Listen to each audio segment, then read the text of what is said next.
The Cleveland Cavaliers were one of the most surprising teams in the NBA last season. Aside from producing two first-time All-Stars in Darius Garland and Jarrett, the Cavs also exceeded a lot of people's expectations when they just barely missed the playoffs after finishing 9th in the Eastern Conference. Overall, a lot of the team's success was fueled by their unconventionally huge frontcourt, which anchored the Cavs to become the 5th best defense in the NBA. But the problem was that there was much more to be desired from the team's offensive rating, which only ranked 20th in the entire league. Well, the Cavs tried to address this concern by acquiring Caris LeVert just days before the trade deadline. However, due to factors like timing, injuries, and the peculiarities of his game, LeVert has not yet fully settled into his role as an offensive catalyst for the Cavs offense. But in retrospect, that trade can be seen as simply a precursor for this offseason because rather than fixing the problem by acquiring another role player, the Cavs made a significant bid to acquire Donovan Mitchell, who is a 3-time All-Star and was the driving force behind last season's top regular season offense in the Utah Jazz.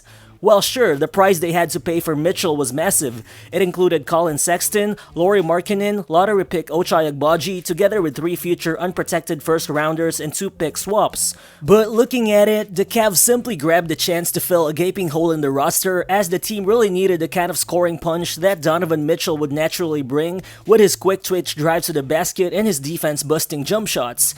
And sure, there will be questions as to how all these works out for the Cavs, like how will they utilize their massive frontcourt alongside another undersized backcourt without clear fixtures at the wing position. But at the end of the day, we saw the kind of damage that the Cavs did last season, led by a trio of young stars in 22-year-old Darius Garland, 24-year-old Jarrett and 21-year-old Evan Mobley. And so, adding a 26-year-old All-Star and Donovan Mitchell, who's already a top 20 player in the NBA, definitely just makes the Cleveland Cavaliers real contenders for years to come. So what's good guys, it's Real Balls here, and today we'll look into why trading for Donovan Mitchell just made the Cleveland Cavaliers scarier than you think. But before we continue, please make sure to hit that like button if you do enjoy the video. It only takes a second of your time, but it will be much appreciated. So let's get to it.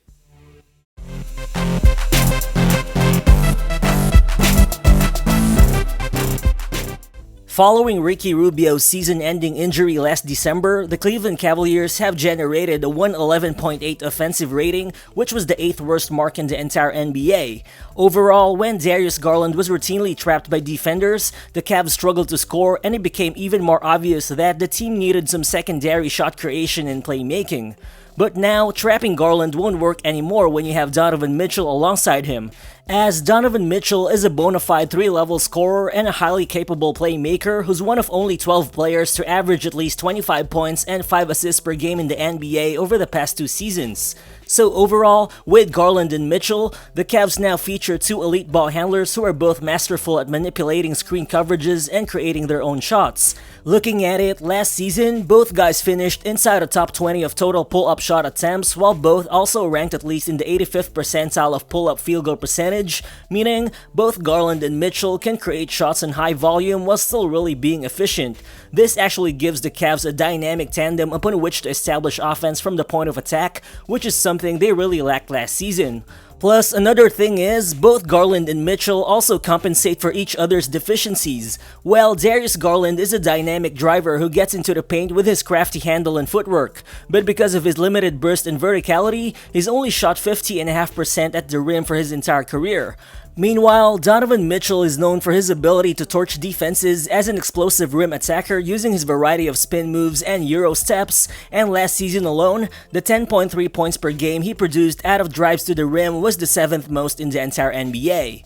But while Darius Garland can't access the rim as well as Mitchell, Garland's still better in terms of setting teammates up for high-value shots around the basket, and his poise and timing as a playmaker in today's modern-day pick-and-roll has really paid off, looking at how he spent last season setting up lob passes for co-All-Star Jarrett, which eventually led to the big man finishing with the 2nd highest field goal percentage in the NBA at almost 68%.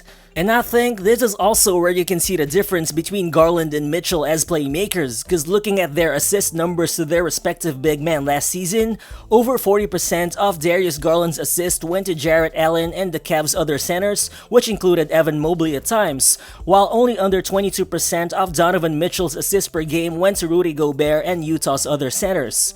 But definitely, that's not to say that Donovan Mitchell is a bad playmaker. Looking at it, the player who received the most assists from Mitchell last season was Bojan Bogdanovic at 1.6 assists per game, and this basically explains the types of passing reads wherein Mitchell's really good at, which are kick out and skip passes to open shooters. Well, obviously, Donovan Mitchell is an explosive paint attacker who can quickly attack the rim, and in the process, he actually forces up to 4 defenders to collapse on him, which gives him a lot of room to dish out dimes to the perimeter.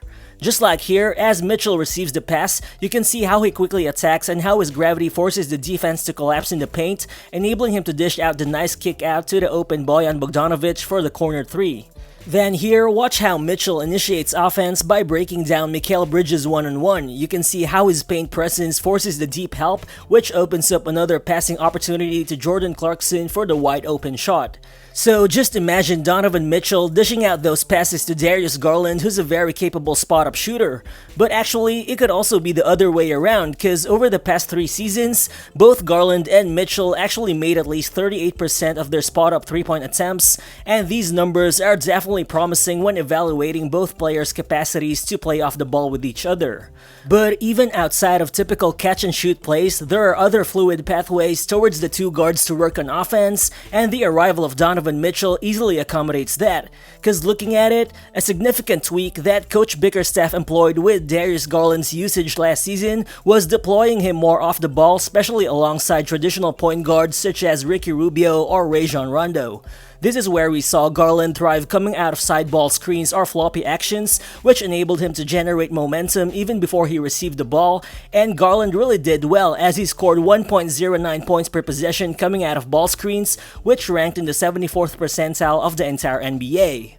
And without a doubt, placing Donovan Mitchell as an offensive initiator should just open up more space for Garland to move even more freely out of those actions. Here, imagine Donovan Mitchell with the ball. Imagine him dishing out the pass as Garland curls out of Evan Mobley's screen before he drives to the rim and finishes the nice floater. Then here, watch Garland with a quick handoff to Collin Sexton. Then you see him constantly moving around the baseline before he receives the pass from around 16 feet as he drains the mid-range jumper. But similarly, I think Darius Garland's presence would also take some of the self-creation pressure off Donovan Mitchell. Last season, both guys actually ranked in the top 30 in terms of usage rate, but Donovan Mitchell in particular had a very high 32.9 usage rate, which was the 7th highest in the entire NBA. But this time around, Darius Garland can set up Donovan Mitchell to attack off the catch much more often, since Mitchell is not only explosive, but he also makes quick decisions upon receiving the ball. And as we saw last season, Utah's offense actually functioned best with Donovan Mitchell utilizing off-ball reps, and while the Cavs might not have the same spacing-heavy roster that Utah had, I think emulating those off-ball opportunities for Mitchell is definitely possible for the Cavs, especially with some capable passing big men on the team such as Kevin Love, Jarrett Allen, and Evan Mobley. Plus, overall, pairing Darius Garland with Donovan Mitchell should ensure that the Cavs can keep one all-star guard on the floor for a full 48 minutes every game. Cause last season, when Ricky Rubio was on the floor without Darius Garland, the Cavs offense spiraled down to minus 8.3 points per 100 possessions, which was the second lowest offensive plus-minus rating that the team had all season long. And although Ricky Rubio's passing and decision-making definitely exceeds that of Donovan Mitchell, the hope here is that Donovan Mitchell's big edge in explosiveness and shot creation should justify why he'll probably be a much more impactful running mate alongside Darius Garland. But overall, props to Coach Bickerstaff for expanding the Cavs' offensive playbook last season, although the challenge just definitely got bigger now that the team gave away some floor spacing at the wing after they traded Lauri Markkanen and Ochai Agbaji. And even defensively, I think Lauri Markkanen's ability to defend guards and wings in the perimeter will definitely be missed. Still, I think the idea that Donovan Mitchell will be placed in a subpar defensive environment in Cleveland is definitely overblown. While sure, Donovan Mitchell isn't a good good defender. He has trouble with screen navigation, point of attack defense, and just overall defensive awareness. And so the goal here for the Cavs will be clearly to reorient his defensive approach, and considering that the Cavs' defensive communication and cohesion last season was much better than that of Utah's, I think there's reason to believe that Donovan Mitchell's transition will be much easier than expected. Another thing is, for the past few years, the Utah Jazz needed a help side rim protector next to Rudy Gobert in order to prevent their early playoff exits, but the team just wasn't able to find anyone that could play that role. But in contrast, the Cavs already have that guy in Evan Mobley, who's already one of the best defenders in the NBA, not only from the weak side but also from the point of attack. Plus, aside from Royce O'Neal, the Jazz also lack strong and versatile defenders at the wing, but the Cavs also already got that covered with guys like Isaac Okoro, Lamar Stevens, and Dean Wade.